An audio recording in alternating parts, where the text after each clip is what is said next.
Welcome to Spill the Tea about weddings with Sheila and Teresa. Hi, I'm Teresa. Hi, I'm Sheila.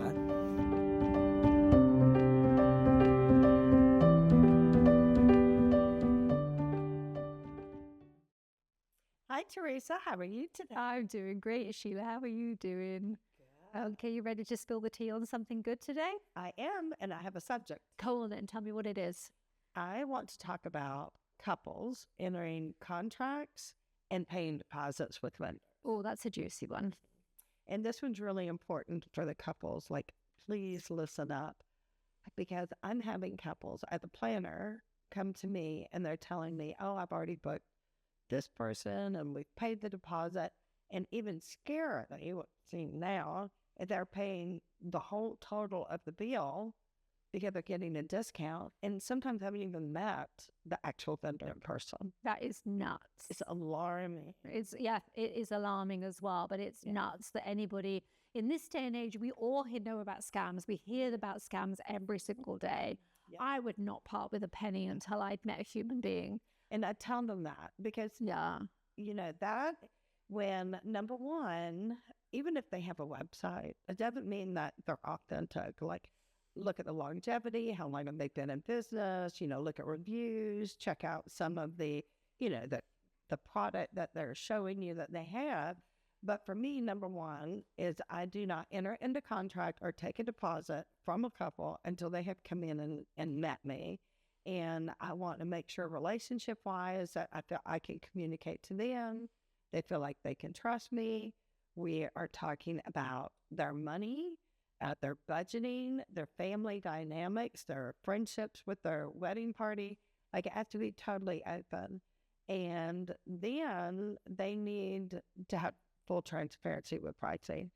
If someone is offering you a big cash deal to sign today, and you have not met them or you have not seen the product, run away. Yeah, well, yours is different. You know, people can come visit your venue and they're like, but oh, I would still never, ever, I would never take, and honestly, never is a very big word, but I would never take any money from anybody until they had met us in person, seen the whole venue, and read the contract. And that's the thing. If you don't do all of those things, you could lose your money. I mean, we read about it and hear about it on the socials all the time, you know, whether it's a venue that's just not going to be open anymore, or they've decided to sell and they haven't told you that information beforehand. I mean, we've heard that.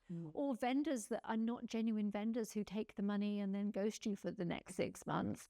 Or photographers, and I'm not picking on them, but you hear about them all the time because there's a million of them in North Carolina that will say, yes, I'll do a wedding, show up on the day, and then never deliver a product afterwards. That cancel 60 days before your wedding. Yeah, I mean, those things happen all the time. But I just think that couples need to actually make sure that the person is genuine. I mean, look at their website, look online reviews, get recommendations from people, meet them in person. I mean, we've had phone calls from people saying, hey, I want that day. Can you just hold it for us? And well, no, not until you've come. I mean, not only might they not like me, but what if I didn't like them? I mean, I agree. And I feel has to fit for both ways. You can't communicate with everybody effectively. Exactly. And for what I do, I need to be able to communicate and get their honest opinion. Yes, Sheila, I like it. No, Sheila, I don't. This is what I want. And then be able to trust that that's exactly what I'm going to do. And it's the same way if I can't communicate with them. And I am shocked at how so many people are booking vendors and paying deposits and have never met them. And so, you know, my advice is to these couples, I understand that it is, if they're the vendor you really like, you think, oh, I really, really like them. If I don't book today, I'm not going to get them. Well, I'm a firm believer that things happen for a reason. They do. And if they can't Zoom with you in the next 2 or 3 days and say, hey, it's not convenient for me, but I can Zoom with you on Thursday or FaceTime and we can meet, and they can't hold that date because they're not convenient for you, then it's just not meant to be. No, I agree. I mean, we will try and accommodate people if they can't physically get to us by doing a Zoom tour. I've got quite good at those now. Or having a phone call with them and trying to, we will hold a date even to people if we know it's within reason. But once they've even had the contract, we will turn around and say, we will hold that date. We're not going to let anybody else even know that date exists until you've read the contract. And we'll hold it for 48 hours and say, that gives you time and freedom. But you're right. If it isn't happening, there's a reason it's not happening. And, there are so many vendors out there that even if you absolutely love a vendor and they become booked to somebody else because you can't accommodate a meeting with them until ready, I think that then you find another vendor, because there are lots of very good vendors out there. Very good. And not everybody is for you. But I don't like a pushy salesman. No, I don't either. And I know that sometimes I reference car salesmen, poor people. But if I go and I look at a card and say, well, I'm going to think about it, let me have your card, and they're harassing me for my home address and email, it's like, yeah, I'm really turned off by that. Mm-hmm. So my policy is when somebody comes in, even if they fill out a contact form or we'll do a quote, and they don't reach out, I'm not going to contact them 5 or 6 times and say, well, are you going to choose me? Are you going to do this? Or this date's going to get booked up. Because I want someone to choose me because they feel like I'm the right fit, not because I gave them the biggest cut or I called them. That's scary that people are being just almost forced into making a decision because if you book today, we'll give you 20% off. That's really quite unpleasant and scammy, isn't it? Well, I just feel like it is desperate. It's scary. It's scary. But don't you think it's a bit desperate? I mean, I know that there are a lot of vendors out there and I know that there's a lot of choice, so we are all competing. But you can compete in an ethical way and be the best rather than just alarm bells off, doesn't it? Well, it would me. Those red and green flags again. Mm-hmm. That's what we need. Yeah, exactly. Yeah, couples definitely need to do that. But also, one of the things that we are both aware of that a lot of our couples don't do is read contracts. Whilst we provide them a contract and our contracts are really easy to understand, not everybody reads them, but I would say they should. Look in the camera for that. Read those contracts. Or pass it to Dad and have Dad read the contract because Dad's a good at that. Very important because every single vendor is going to be different. Every single venue is going to be different. I mean, we all make our own rules for what fits with the experience that we've had. Mm-hmm. And not one venue is going to be alike with anybody else. Same thing with planners. Like all of us planners, we have different rules. We have different layouts for our business. Like we supply different services. So it's not cut and dry. So you need to know your contracts. Absolutely. Yes, definitely. Before you sign anything, before you pay any money, read the contract. Definitely. And if you are feeling pressured, step back. And take a breath, because if that date doesn't work for the vendor that you're looking at, then perhaps they're not your vendor. And if the venue books that date to somebody else, perhaps it wasn't your venue, or perhaps that wasn't the date you were meant to get married. It's, it's not a be all and end all. And I think that vendors who are honorable and take care of you will make sure they take care of you and will help you understand the contract. I mean, we always say there's nothing weird in our contract whatsoever, but we still want you to read it before you part with any money. Right. So that you know. I agree. And, for me, I think it's so important is if these couples have a planner, coordination really isn't helping you pick out your vendors 60 days before. But if you're working with your planner and you're feeling uncomfortable about a vendor, especially if they've recommended them, but even if not, if it's a vendor that they might be familiar with, let them know, because it's important for planners to be able to help guide you and recommend with vendors that are a good fit for you off of your personality. But we also want to know because, I don't call a photographer and necessarily know all their pricing because they have different packages. So I'm recommending off of the experience I've had with them, but that's not a customer's point of view. That's a vendor to vendor point of view. So if you do run into that and you're feeling uncomfortable, step back, take a breath, don't sign anything, think about it overnight. And number 2, if you have a planner, make sure you make her aware if you're feeling uncomfortable. Yes. And the thing is, you and I both have vendors that we recommend wholeheartedly because we know those red flags shouldn't be appearing with those vendors because we've worked with them a lot of times. And we know that their contracts are also probably not going to be yucky, or they're not going to pressure you into doing anything.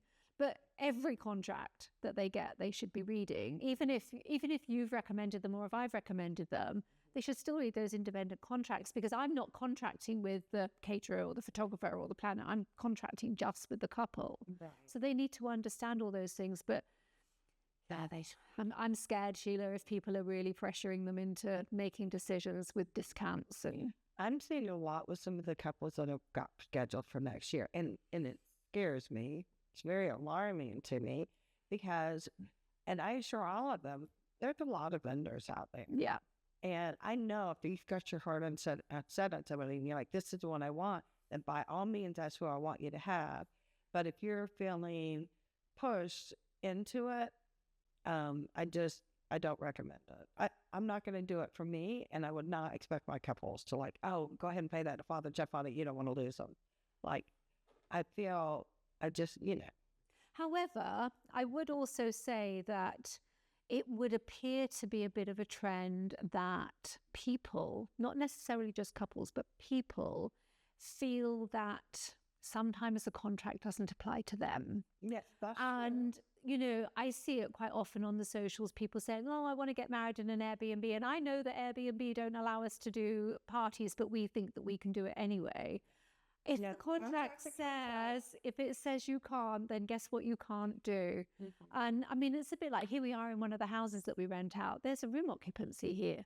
That means that that's what the room occupancy is. That's because we're permitted for fire code. We're permitted for taxes. You know, there's lots of reasons why we have these rules in place, and it's not to be a jerk. And I think that couples need to understand that if a photographer says that they're offering 6 hours, that doesn't mean that they're going to do 9. Right. They're not going to stay for 7 or 6. No, they're contracted for 6. But that does mean that they're contracted for 6 photograph hours. So if it takes setup time and tear down time after, that's not part of your contract. But I do think that, I mean, we see it quite often that in our contract, for example, we do ask for pre-approval of all the vendors who are not recommended by us. I can't tell you how many of them think that doesn't apply to them. Right. And that's part of not reading the contract and thinking, oh, well, I read that part, so I didn't realize. But also, I think that it's a bit of a trend to plead forgiveness instead of know about the rules in the first place. I'm a stickler for rules. Me too. I am a rule follower. Yeah. I think you know that, but me, because I'm that way with vendors. Every single contract I get of my couples vendors, I read what do they need, what do they require, do they need a table with linens, how many people do they require for a dinner meal. So I'm not only on my contract, but everybody else's contract. I make sure that I'm not scheduling someone to be there past their contract time or anything that they need or require. So contracts are important. They are. But as I say, it then does mean that it applies to everybody. And I think sometimes they need to understand that the contract isn't to be a jerk. It's because of either there's rules or there's policies, or, you know, if you've paid for 12 hours, well, it's 12 hours. It's not 14 hours. It's not 10 hours, you know. So, you know, those things are actually really important, and to understand what you've signed for. So if somebody signed you for a classic example for planning for us coordination on the day, our contract clearly says that you are expected to be the last person out. Well, if you didn't know my venue and you hadn't read my contract, and then a bride comes to you and says, oh, well, I can only afford 6 hours, well, then that's all a bit muddled, isn't it, really? So it's so important that not only do couples read my contract, but then they understand what they're asking for you. Because if they only then have 6 hours, you're not getting them down the aisle and being there at the end of the party, because it's not possible. So, and I think that sometimes vendors don't realize that actually these couples have asked for something that isn't within the remits of maybe the venue contracts. So, I mean, I don't think it's unreasonable for me to expect my coordinators to be there at the end. No, and I'm protecting my, yes. So, but sometimes they might say, but I haven't got the budget for that. Well, But that's the thing. That's where we have to look at. If you get a planner, let's go sit down with a budget. Then you'll know. Figure out. Exactly. Because it's important. It's like you don't hire a photographer without the digital camera, because you know that you're not, a planner is so important in helping all the vendors, helping the couple, helping the venue, like keep everything in check. And contracts is a part of that. Helping you not feel pressured is a part of that. To me, it goes right back around to where couples need help. They need help. They either protect themselves. Because my number one goal is my couple. Well, I mean, in total transparency to everybody, and I have a love-hate relationship with planners and coordinators. I love you. I love you so much, but there are so many who don't necessarily have the couple's best interests at heart. And those are the ones that my eyes roll at. And I think, don't waste your money, but a great planner, and you should be cloned, but there are others that are like you, should be one of the top priorities, but a good planner. Right. Because that way that planner is going to read those contracts as well and say, hey, by the way, have you realized that, you can only party until 10:30 because the bartender can only serve and they've got to be out by midnight. And all of these things are considerations that if they haven't read the contract themselves, they won't even know, because they haven't considered that. It's a bit like timelines, isn't it, really? Oh, well, I'm going to get married at 5. Well, have you considered that it's going to be dark at 5:30? So when are you going to get sunset pictures? All of those things happen because they've read contracts and they have cocktails till 11. And it's like, yes, no, your vendors have to be out and they need an hour and a half and they need... Exactly. There's just a lot that goes into it. But one thing I do want to finish on this, talking about contracts and not feeling pressured or being pushed into booking if you're not 100% sure. On the other hand, saying, if you've met your dream vendor and you've got their price and you've met them and you're like, man, I really feel like we got a connection, I'm not saying wait a month, because I've had that where 3 different people I met with in August are now reaching out in October, and I'm like, I'm sorry, I've already booked. Mm-hmm. And it really breaks my heart because I felt like I connected with them and would have been a great relationship. So don't wait so long. I'm just saying, sleep on it. Go home and spend an hour and think. Well, I mean, you don't even have it. If you want to go ahead with somebody, just read the contract. Right. If you've got the gut feeling that, yes, they're a good person, just read the contract. And if that works with you, then say, yes, that's what we want to do. Don't wait a month or 2. No. Like a day. Wow. Like more. Just read the contract. Before you part with any money, read the contract. Right. And whatever you do, that's the key, is before you pay a deposit, feel confident. Yes.